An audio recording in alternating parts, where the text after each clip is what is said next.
So, ilig ka pwede ng bahagya. Ano? Ito, pinakuluan lang. 2 to 3 minutes yung egg noodle natin. Yan. Kasi pwede di rin naman itong ano, yung isado lang na may ano yung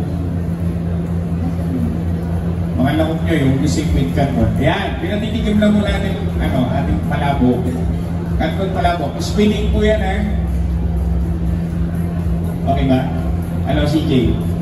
Pwede ba umulit? Marami pa naman dito, makakatigim kayo na nakaupo. Kaya, if I were you, lahat mo lang umupo, matitikman po ninyo lahat ng luto namin. Lahat naman po na nakatayo, magugutom kayo. Hindi, umupo na rin kayo para matikman po ninyo yung aming mga susunod na prepare na dish.